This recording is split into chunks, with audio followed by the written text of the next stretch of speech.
उन सब दर्शकों का भी मैं तहे दिल से शुक्रिया अदा करना चाहता हूं। सबको मेरा नमस्कार, सबको मेरा प्रणाम। दोस्तों, सीधा जेल से मैं आप लोगों के बीच में आ रहा हूं। आपके बीच में आके बहुत अच्छा लग रहा है। 50 दिन के बाद अभी अभी मैं, मेरी पत्नी भगवंत मान साहब, हम लोग कनॉट प्लेस में हनुमान मंदिर में गए थे। हनुमान जी का आशीर्वाद लिया, उनके दर्शन किए। फिर शिव जी के मंदिर गए, शनि जी महाराज के पास गए, उनका सबका आशीर्वाद लिया। बजरंगबली की खूब कृपा है हमारे ऊपर, हमारी पार्टी के ऊपर, देशवासियों के ऊपर। उन्हीं की कृपा से आज अचानक मैं आप लोगों के बीच में, उन्हें तो किसी को उम्मीद नहीं थी कि चुनाव के बीच में मैं जेल से बाहर आ जाऊंगा, लेकिन ऊपर बजरंगबली की कृपा है, हनुमान जी की कृपा है हम लोगों के ऊपर, और चमत्कार हुआ और आज मैं आप लोगों के बीच में हूं। दोस्तों, हमारी आम आदमी पार्टी एक छोटी सी पार्टी है, 2 राज्यों के अंदर है, अभी 10 साल पुरानी पार्टी है। हमारी पार्टी को कुचलने में, खत्म करने में प्रधानमंत्री जी ने कोई कसर नहीं छोड़ी। एक साथ हमारी पार्टी के 4 टॉप के नेता जेल भेज दिए एक साथ। अरविंद केजरीवाल, मनीष सिसोदिया, संजय सिंह, सतिंदर जैन। बड़ी बड़ी पार्टियों के अगर 4 टॉप के नेता जेल चले जाएं, पार्टी खत्म हो जाती है। आम आदमी पार्टी के 4 टॉप के नेता इन्होंने जेल भेज दिए। उन्होंने सोचा कि पार्टी खत्म हो जाएगी, लेकिन ये पार्टी नहीं है, ये एक सोच है। जितना ये खत्म करना चाहते हैं उतना ये बढ़ती जाती है, उतना ये बढ़ती जाती है। ये क्रश करना चाहते हैं प्रधानमंत्री जी आम आदमी पार्टी को। जो लोग मोदी जी से मिलने जाते हैं, वो कई लोग हमें भी जानते हैं, वो बाहर आके हमें बताते हैं कि आपके बारे में सबसे पहले मोदी जी से जो भी मिलने जाता है, सबसे पहले वो केजरीवाल की और आम आदमी पार्टी की 10 से 15 मिनट बात करते हैं। उनको कहते हैं कि आने वाले समय के अंदर आम आदमी पार्टी ही देश को भविष्य देने वाली है। वो खुद भी मानते हैं। इसीलिए वो चाहते हैं कि आज ही आम आदमी पार्टी को बढ़ने से रोका जाए, इनको कुचल दिया जाए। ये तानाशाही है। अगर उनको लगता है कि आम आदमी पार्टी आने वाले समय में बीजेपी को चैलेंज देने वाली है, आप अच्छे काम करो, आप देश को भविष्य दो। आज आपकी सरकार है केंद्र के अंदर, आप देश के लिए काम करोगे, आम आदमी पार्टी को कोई पूछेगा ही नहीं। लेकिन आप कुछ काम नहीं करो और आम आदमी पार्टी को कुचल दो, ये जनतंत्र नहीं है, ये इस देश की जनता पसंद नहीं करती है। इन्होंने आम आदमी पार्टी को कुचलने में कोई कसर नहीं छोड़ी। छोटे से लोग हैं हम लोग, छोटी सी पार्टी है। 75 साल के अंदर इस कदर किसी पार्टी को और उसके नेताओं को प्रताड़ित नहीं किया गया जिस तरह से प्रधानमंत्री मोदी जी ने आम आदमी पार्टी को प्रताड़ित करने की कोशिश की है। मेरे को इन्होंने जेल भेज दिया। प्रधानमंत्री जी कह रहे हैं मैं भ्रष्टाचार से लड़ रहा हूं। देश के सबसे बड़े चोर, उचक्के और डकैतों को उन्होंने अपनी पार्टी में शामिल कर लिया। जिन लोगों को 10 दिन पहले मोदी जी कहते थे 70,000 करोड़ का इसने घोटाला कर दिया, थोड़े दिन के बाद उसी आदमी को अपनी पार्टी में शामिल करके किसी को डिप्टी सीएम बना देते हैं, किसी को मंत्री बना देते हैं और उनके सारे ईडी और सीबीआई के मामले खत्म कर देते हैं और कहते हैं मैं भ्रष्टाचार से लड़ रहा हूं। मैं मोदी जी को कहना चाहता हूं, भ्रष्टाचार से अगर लड़ाई लड़नी है तो केजरीवाल से सीखो। प्रधानमंत्री जी, भ्रष्टाचार के खिलाफ लड़ाई केजरीवाल ने लड़ी है। 2015 में जब दिल्ली में हमारी सरकार बनी थी, हमारे एक मंत्री का एक ऑडियो मेरे पास किसी ने व्हाट्सएप कर दिया। उस ऑडियो में मेरा मंत्री किसी दुकान वाले से 5 लाख रुपए मांग रहा था। किसी मीडिया वाले को नहीं पता था, विपक्ष को नहीं पता था। आप लोगों को याद होगा, मैंने अपने खुद मंत्री को सीबीआई के हवाले कर दिया, जेल भेज दिया था अपने मंत्री को। ये होती है भ्रष्टाचार के खिलाफ लड़ाई। पंजाब के अंदर मेरा एक मंत्री भ्रष्टाचार में, मेरे को पता चला कि वो पैसे मांग रहा है। वहां पे मान साहब ने उसको, किसी को भी, विपक्ष को नहीं पता था, मीडिया को नहीं पता था, हमने अपने मंत्री को उठा के जेल में भेज दिया। तुम देश के सारे चोर उचक्के डकैतों को अपनी पार्टी में शामिल कर लो और केजरीवाल को जेल भेज दो और कहो मैं भ्रष्टाचार के खिलाफ लड़ रहा हूं, तो आप भ्रष्टाचार के खिलाफ नहीं लड़ रहे प्रधानमंत्री जी। आप देशवासियों को बेवकूफ मत समझो। देश बच्चे बच्चे की जुबान के ऊपर हो रहा है कि सारे चोर चक्कों को अपनी पार्टी में शामिल करके और ईडी और सीबीआई के सारे केस उनके रफा दफा कर देते। केजरीवाल को क्यों गिरफ्तार किया? केजरीवाल को गिरफ्तार करके उन्होंने एक मैसेज दिया है सारे देश को कि अगर मैं केजरीवाल को गिरफ्तार कर सकता हूं तो किसी को भी गिरफ्तार कर सकता हूं। कोई केस नहीं होगा, कोई मामला नहीं होगा, तब भी मैं तुमको गिरफ्तार कर सकता हूं। एक बेहद खतरनाक मिशन चालू किया हुआ है प्रधानमंत्री जी ने, बहुत ही खतरनाक। देशवासियों को यह समझने की, अब जो मैं बोलने जा रहा हूं, समझने की जरूरत है। उस मिशन का नाम है वन नेशन वन लीडर। देश के सारे नेताओं को खत्म करना चाहते हैं मोदी जी, और इसको 2 स्तर के ऊपर इस मिशन को चला रहे हैं। जितने विपक्ष के नेता हैं उनको जेल भेजेंगे और जितने बीजेपी के नेता हैं उनको सबको निपटा देंगे, उनकी राजनीति खत्म करते जाएंगे, उनको सबको निपटाते जाएंगे।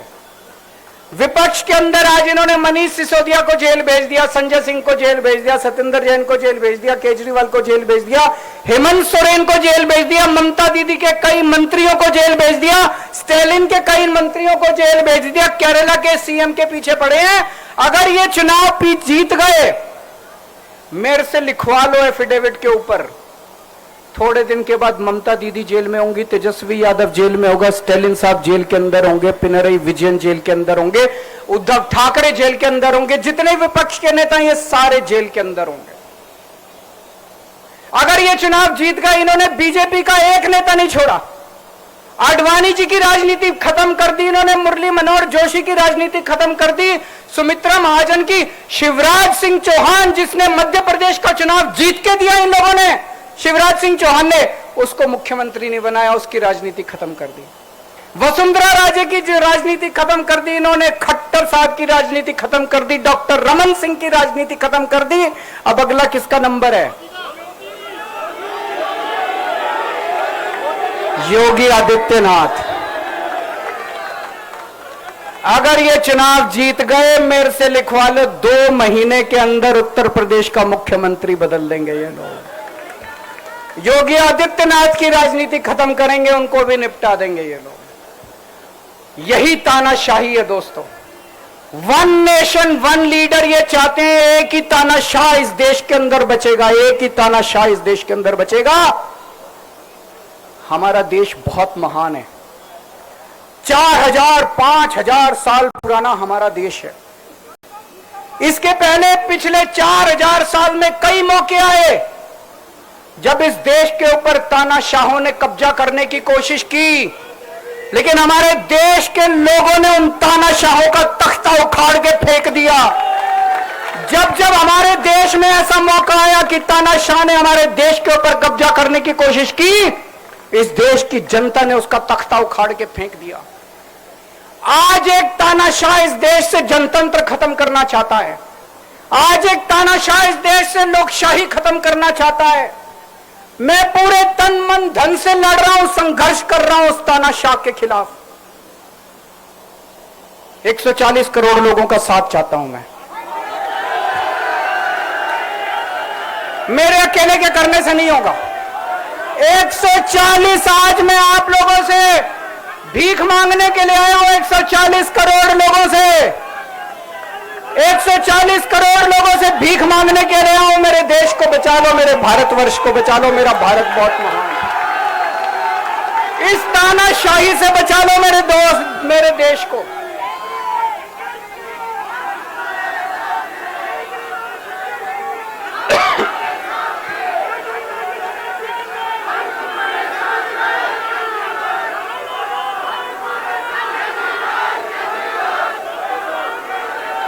मैं सुप्रीम कोर्ट का बहुत बहुत शुक्रिया अदा करना चाहता हूं। उन्होंने 21 दिन दिए हैं, एक एक दिन में 24 घंटे हैं।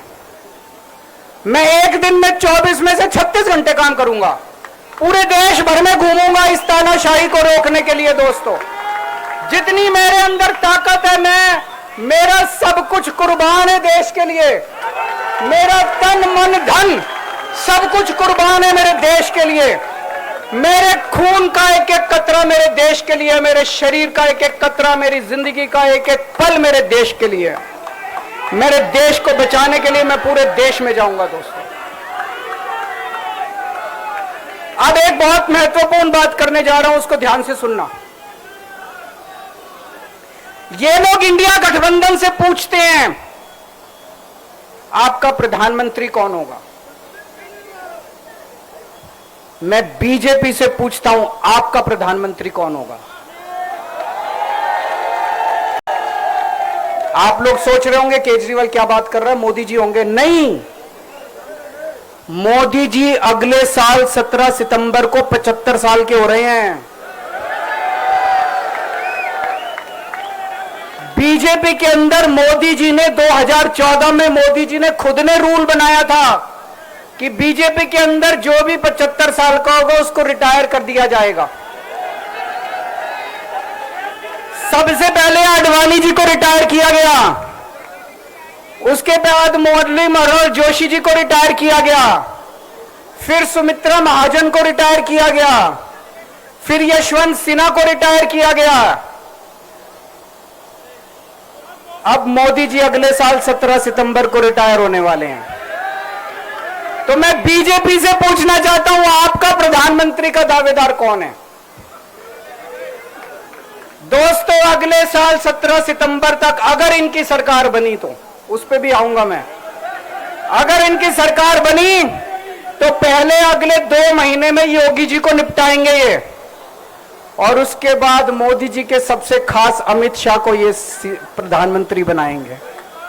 तो मैं लोगों को, देश के लोगों को आगाह करना चाहता हूं, मोदी जी अपने लिए वोट नहीं मांग रहे। मोदी जी अमित शाह को प्रधानमंत्री बनाने के लिए वोट मांग रहे हैं।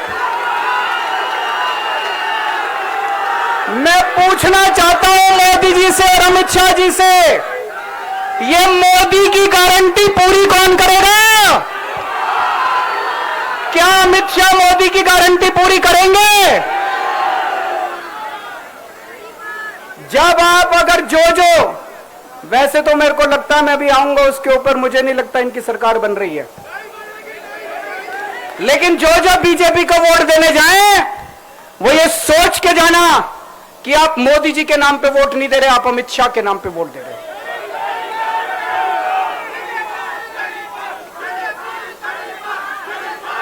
अब एक खुशखबरी है आप लोगों के लिए, अब एक खुशखबरी है। सबको बता देना, जो मैंने बातें कही है बड़ी सोच समझ के कही हैं। वहां बैठ के यही सोच रहा था 50 दिन से।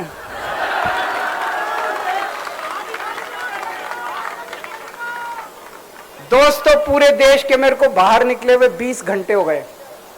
इन 20 घंटों के अंदर भी मैंने रात भर में जनता से बात कर रहा था, लोगों से फोन कर रहा था।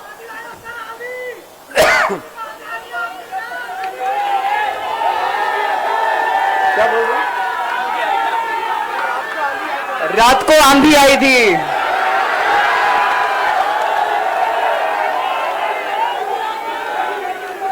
पिछले 20 घंटे में मैंने जो बातचीत करी है, कई बड़े बड़े एक्सपर्ट से बात की, चुनाव विश्लेषकों से बात की, सेफोलॉजिस्ट से बात की, जनता से बात की, फोन पे लोगों से।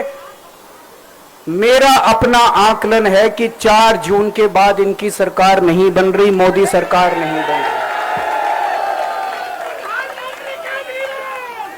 दोस्तों, अगर मैं गलत हूं तो मेरे को बताना, हरियाणा में इनकी सीट कम हो रही है, राजस्थान में कम हो रही है, कर्नाटक में कम हो रही है, दिल्ली में कम हो रही है, बिहार में कम हो रही है, महाराष्ट्र में कम हो रही है, कर्नाटक में कम हो रही है, बंगाल में कम हो रही है, झारखंड में कम हो रही है।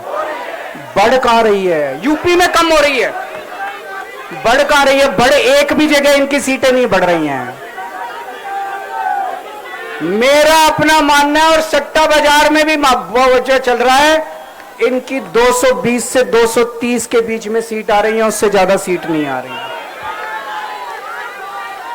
मोदी सरकार नहीं बन रही है, केंद्र में इंडिया गठबंधन की सरकार बन रही है। आम आदमी पार्टी उस सरकार का हिस्सा होगी। दिल्ली को पूर्ण राज्य दिलाएंगे। दिल्ली का एलजी लोगों का एलजी होगा, दिल्ली का एलजी दिल्ली वालों का एलजी होगा। गुजरात से आया हुआ है अभी, दिल्ली के लोगों का एलजी होगा, दिल्ली के लोगों का विकास होगा। एक और पॉइंट है, जब मैं जेल के अंदर था तो कुछ लोगों ने यह मुद्दा उठाया, केजरीवाल सीएम पद से इस्तीफा क्यों नहीं देता। दोस्तों, केजरीवाल को कभी किसी पद का लालच नहीं हुआ। मैं यहां मंत्री, मुख्यमंत्री, प्रधानमंत्री ये सब बनने नहीं आया। इनकम टैक्स में कमिश्नर की नौकरी करता था। कमिश्नर की नौकरी छोड़ के दिल्ली की झुग्गियों के अंदर 1 नहीं, 2 नहीं, 3 नहीं, 10 साल तक मैंने दिल्ली की झुग्गियों के अंदर काम किया है, सुंदर नगरी और नंद नगरी की झुग्गियों के अंदर, इनकम टैक्स कमिश्नर की नौकरी छोड़ के। जब मेरे को दिल्ली की जनता ने पहली बार सीएम बनाया, असूलों के ऊपर 49 दिन के अंदर सीएम पद से इस्तीफा दे दिया था। एक चपरासी की नौकरी कोई नहीं छोड़ता। सीएम बनने के लिए लोग अपना दाया हाथ कटाने के लिए तैयार होते हैं। मैंने खुद से अपने आप सीएम की कुर्सी को लात मार दी थी 49 दिन के अंदर। मेरे लिए सीएम पद इंपॉर्टेंट नहीं है। आज मैंने सीएम पद से इस्तीफा क्यों नहीं दिया जेल जाने के बाद? दोस्तों, पिछले 75 साल में भारतवर्ष में इतने राज्यों के चुनाव हुए, इतने राज्यों के चुनाव हुए, दिल्ली के अंदर सबसे ऐतिहासिक बहुमत से आम आदमी पार्टी जीती। 55-56% वोट, एक बार 67 सीट, एक बार 62 सीट। इतने भारी बहुमत से आज तक कोई राज्य की सरकार 75 साल में नहीं जीती। इतने भारी बहुमत से जीतने के बावजूद झूठा केस, अब उनको पता है वो हमें हरा नहीं सकते दिल्ली के अंदर। उन्हें पता है अगले 20 साल तक दिल्ली में आम आदमी पार्टी को कोई नहीं हरा सकता।